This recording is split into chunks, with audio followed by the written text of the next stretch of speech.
to make it simple, parang expected ko na eh. Wala naman akong pake, parang chance sila, di ganun lang ako. Di ko naman control kung ano sasabihin nila sa akin, di ba? Okay lang naman yung ganun, basta wala lang. Alam niyo naman, like last conference naglalaro ako. Okay lang ako, basta wala lang maapektuhan sa pamilya ko, sa mga anak ko, sa asawa ko, wala silang sasabihin nila. Pero kung may marinig ako na sasabihin nila, may marinig sila sa akin. O, boo, iyakin. Mga ganun ba lalo ang ginagawa? Okay, oo naman. Siyempre, ano naman yan eh, normal lang naman yan kahit saan ka naman maglaro. Nangyayari at pangyayari.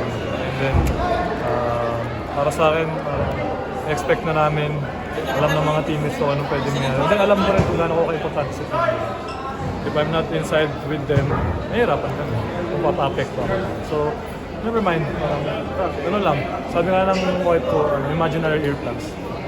Boy, may dalawang magkasunod na play, tapos parang hindi ka pabor dun sa tawag sa'yo. Ano lang reaction mo dun sa mga parang questionable calls mo? Ano lang, medyo frustration lang din para sa sarili ko, sa amin. Siyempre, parang I don't wanna blame the, ano na, diba siyempre parang pag down ka parang maghahanap ka ng excuse eh. May time na ganun siyempre, diba? Pero yun nga, kailangan lang namin i-blame sarili namin. Talo kami, simple as that, talo kami talaga. They outscored us, they outsmart us, diba? They played aggressive.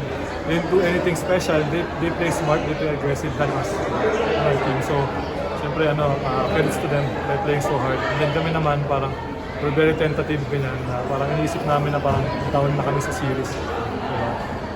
Tumablas sila din tuto, so best of 3 na lang. Best of 3. Boy, majority of this series, because we're probably talaga nakakarga. Do you think it's, are you getting fatigued na guarding him, or how was that playing out for you so far? Hindi naman ako mostly parang nakapantay kay JB.